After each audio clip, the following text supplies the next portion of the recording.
Welcome to the Mad Genius Thesis, where we explore the link between creativity and mental illness. Mm. And today, we're going to be taking a deep dive into the life and works of Percy Bysshe Shelley. Ooh, I'm excited about this one. me too. So to kind of kick things off, I wanted to share this anecdote from Richard Holmes's biography of Shelley, Okay. which we're using as our main source for this deep dive. Great source. And it kind of just sets the stage. Okay. So imagine a young Percy, Okay. just a boy at his family estate, field place. Yeah.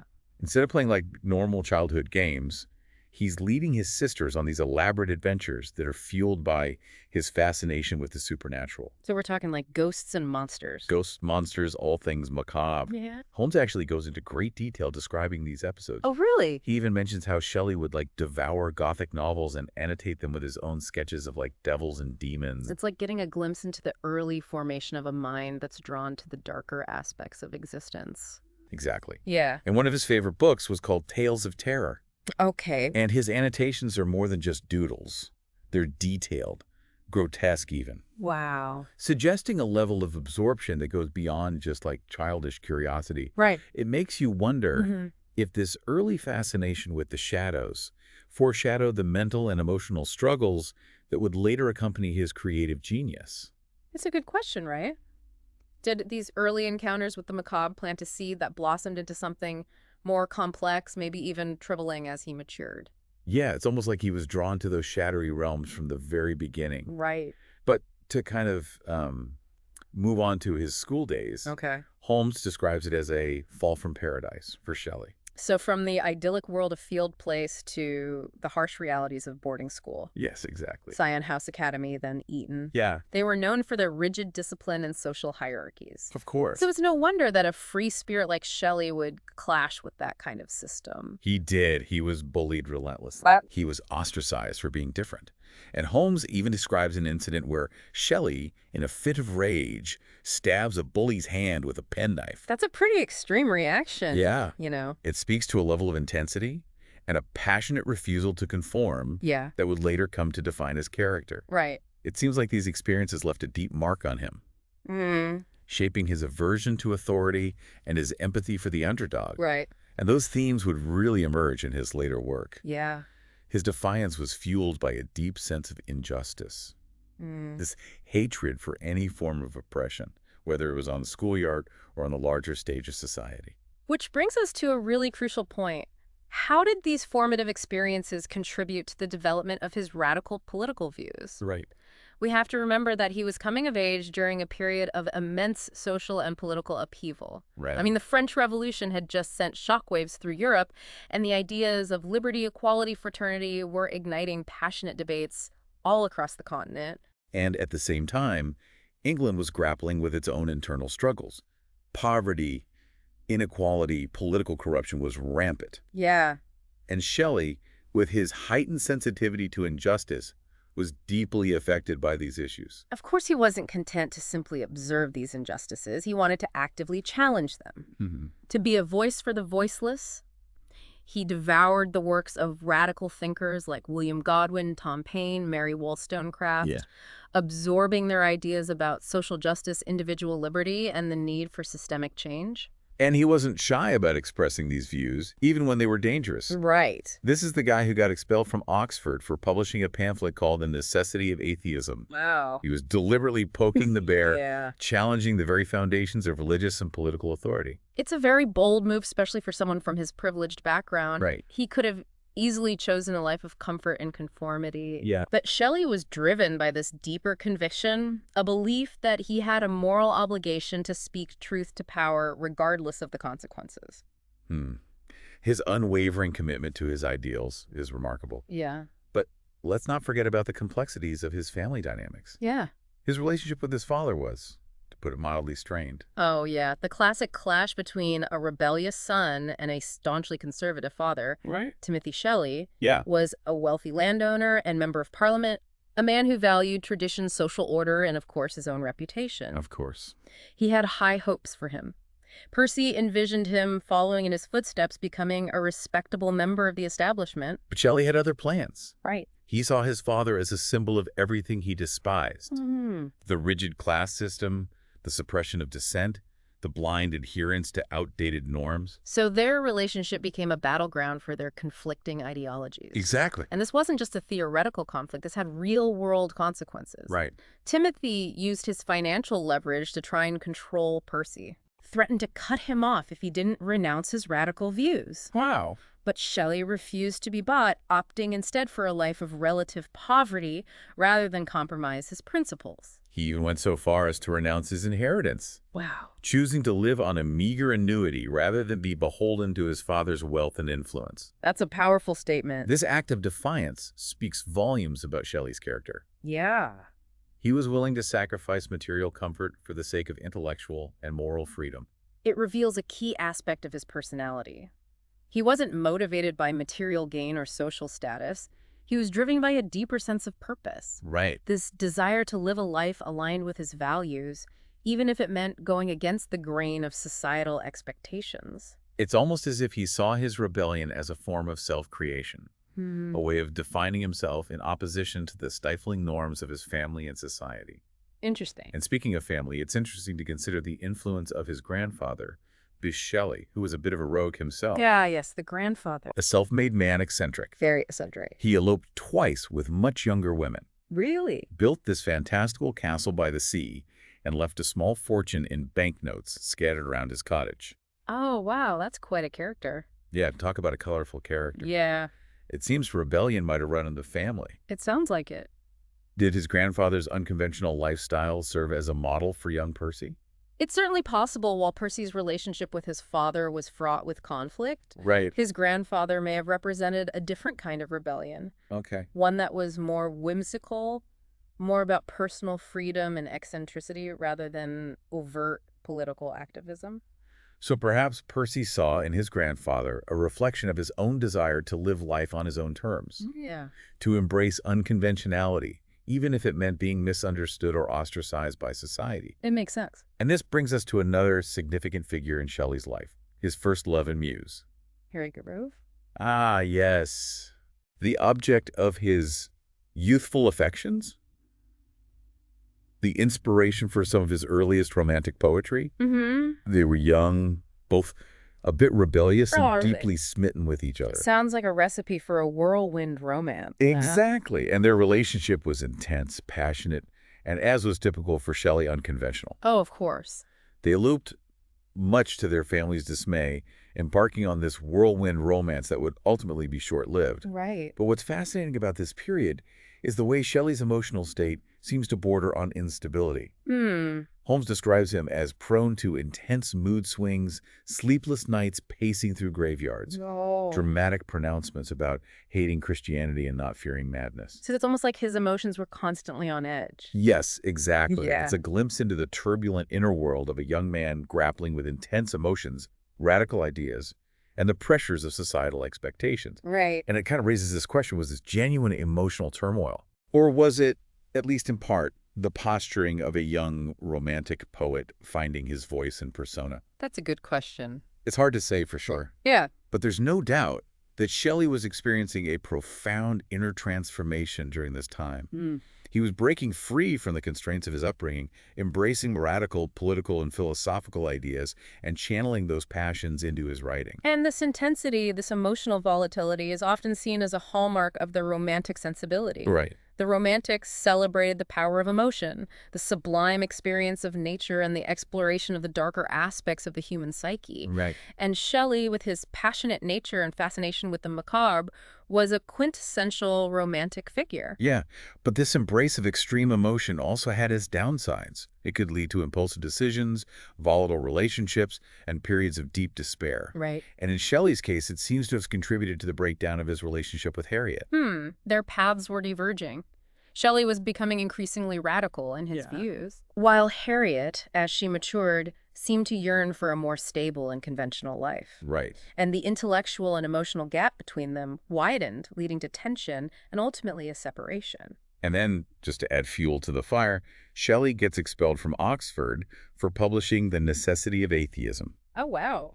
This was a deliberate act of defiance, a public declaration of his rejection of traditional religious beliefs. Right. It solidified his reputation as a dangerous radical and further alienated him from his family and social circle. So it's a real turning point in his life. Yeah. From this moment on, Shelley fully embraces his role as an outsider, a rebel, a voice for those who challenge the status quo. Right. He becomes increasingly drawn to radical thinkers and activists, seeing himself as part of a broader movement for social and political change. And it's during this time that his writing takes on a more explicitly political tone. Okay. He's no longer simply exploring personal emotions and philosophical ideas. Right. He's actively advocating for specific social and political reforms. He becomes a champion for the oppressed. Yes. Railing against injustice, inequality, and the abuse of power. Right. His poetry becomes a weapon in the fight for a more just and equitable world. And it's at this point that we see the emergence of what Holmes calls Shelley's ghostly talk and Gothic fantasies. Ah, yes, the return of the macabre. Yes. But this time, it's more than just a fascination with the supernatural. Right. It seems to be a reflection of his inner turmoil, his growing sense of alienation from the world around him, and perhaps a way of coping with the intense emotional pressures he's facing. This is where it gets really interesting, and we'll pick it up right after. Okay. Yeah, it's like those Gothic elements, the monsters, the hauntings, they become a symbolic language for him. Yeah, a way to express anxieties and fears that couldn't be articulated directly Right. in the society he was living in. Exactly. And it makes me think, you know how we use art and literature to process difficult emotions even today? Oh, absolutely. We might not be writing about literal ghosts and demons, but we use metaphors and symbolism to explore our anxieties, our fears, our darkest thoughts. Exactly. And Shelley, with his heightened sensitivity and his passionate nature, was maybe even more attuned to those connections between the inner and outer worlds. Yeah. So his poetry becomes a way of mapping those uncharted territories. Okay, so we have Shelley, a young man who's already experienced a lot of turmoil and upheaval. He's estranged from his family. He's expelled from Oxford. His relationship with Harriet is on shaky ground. Right. What happens next in this whirlwind of a life? Well, this is where another key figure enters the story, Mary Wollstonecraft Godwin. Oh, yes. Daughter of the radical philosopher William Godwin. You can imagine the sparks that must have flown when they met. Oh, yeah. Here's Shelley, already a bit of a celebrity because of his notoriety. Right. And Mary, this young woman who's inherited her father's brilliance and radical spirit. It was an intellectual and romantic whirlwind. Wow. Mary, even though she was just 16 at the time, she was already deeply immersed in her father's circle, engaging in these passionate debates about philosophy, politics, literature. It must have felt like a meeting of the minds for Shelley. Oh, absolutely. This chance to finally connect with someone who truly understood his intellectual, emotional depths. Exactly. And as you might expect, their relationship quickly developed into a passionate love affair. Yeah, of course. One that would further scandalize society and cement Shelley's reputation as a rebel who defied all conventions. And of course they elope, leaving Harriet and their young child behind. Right. It's a decision that has been debated and scrutinized for centuries. Was it a selfish act driven by passion? Or was it, as some argue, a reflection of Shelley's genuine belief in the power of love and individual freedom to transcend social norms? It's a complex question. Yeah. And one that we could probably spend an entire episode unpacking. Right. But what's important for our purposes is to understand how this decision impacted Shelley's life and work. Because it wasn't just a romantic scandal. It had real-world consequences. Oh, yeah. He was ostracized by society, vilified in the press, and cut off financially by his father. He was living in a state of near constant exile. Wow. Moving from place to place, always seeking refuge from creditors and social scorn. It's a period marked by both intense creativity and profound personal loss. Yeah. He loses 2 young children, with Mary experiences financial instability, and is constantly grappling with the emotional fallout of his choices. And yet, amidst this turmoil, he continues to write. Right. Producing some of his most powerful and enduring work. It's as if the act of writing becomes a way for him to process these experiences, to make sense of the chaos that's surrounding him. And his poem Alastor, or The Spirit of Solitude, published in 1816, is a perfect example of this shift in his work. It's a haunting exploration of isolation, disillusionment, and the search for an ideal love that always seems just out of reach. And you see those themes mirrored in his own life. He's literally living in solitude, exiled from his homeland, and constantly seeking a kind of intellectual and emotional connection that seems to elude him. There's one passage in Alastor that really struck me. Okay. The poet, speaking of the protagonist, says his mind became a mirror of the moving spirit of all the external world. Wow. It's as if Shelley is suggesting that the poet's inner world becomes a reflection of the beauty, the pain, the turmoil of the world around him. That's a beautiful and insightful observation. Yeah. And it speaks to the way Shelley's own poetry becomes a kind of seismograph, Right. registering the tremors of his personal experiences and the larger social and political upheavals of his time. And let's not forget about the other significant women in his life during this period. Right. Claremont, Yeah. Mary's stepsister, who becomes entangled in a passionate affair with Lord Byron. Oh, yes. Clare Byron, another iconic figure of the Romantic era. Cute. It adds another layer of drama and intrigue to Shelley's story. Right. And it also highlights his unconventional views on love and relationships. No cry. Because while he was deeply devoted to Mary, he also believed in the idea of free love. Right. This notion that individuals should be able to pursue their romantic desires without the constraints of traditional morality. Which, of course, clashed with the prevailing social norms of the time. Of course. Shelley's relationships were often viewed as scandalous and transgressive, Right. further solidifying his reputation as an outsider who challenged both societal expectations and conventional morality. It's clear that he was constantly pushing boundaries, questioning everything, and living life on his own terms, even when it meant facing rejection and ridicule. And this refusal to conform, this unwavering commitment to his ideals, is what makes him such a compelling and enduring figure. He represents the spirit of rebellion, the power of the individual to challenge the status quo, even when it seems impossible. But this constant struggle takes a toll, doesn't it? We see it reflected in his poetry, which becomes increasingly preoccupied with themes of lost grief and the search for meaning in a world that often seems indifferent to human suffering.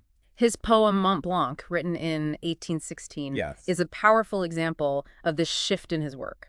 It's a meditation on the sublime power of nature, its ability to evoke both awe and terror, a sense of both insignificance and interconnectedness. There's a passage in Mont Blanc that really captures this duality. Boy. The everlasting universe of things flows through the mind and rolls its rapid waves, now dark, now glittering, now reflecting gloom, now lending splendor, where from secret springs the source of human thought its tribute brings of waters. It's as if he's trying to grapple with the vastness of existence. Right. The way individual consciousness is both shaped by and dwarfed by the immensity of the natural world. It's a profound insight, and one that resonates with contemporary thinkers. Yeah. Who are exploring the interconnectedness of all things, the way in which human consciousness is not separate from, but rather embedded within the larger web of life. Right. And this idea of interconnectedness is also reflected in his growing political consciousness.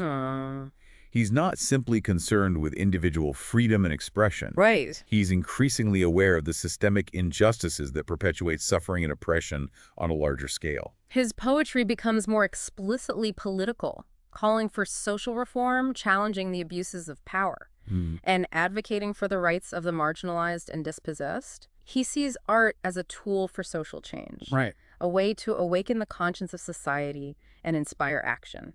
And Ozymandias, written in 1818, is a brilliant example of this. It's a poem about the fleeting nature of power. Right. The way even the mightiest empires crumble and decay, leaving behind only fragments of their former glory. And it's a powerful indictment of tyranny, a reminder that all human constructs, no matter how grand or imposing, are ultimately subject to the forces of time and change. It's a theme that resonates deeply with us even today as we witness the rise and fall of empires, the ongoing struggle for justice and equality, and the enduring power of art to challenge the status quo. And this is where Shelley's genius truly shines. He manages to weave together these personal, political, and philosophical threads into a tapestry that is both complex and compelling, timeless and timely. His poetry speaks to the enduring questions of the human condition, the search for meaning, the struggle for freedom, the power of love and loss, and the fragile beauty of existence. But it's also important to acknowledge the darker undercurrents in his work. Right. Those hints of melancholy despair and a kind of haunting awareness of the fragility of human life. Because even as he's celebrating the power of the human spirit,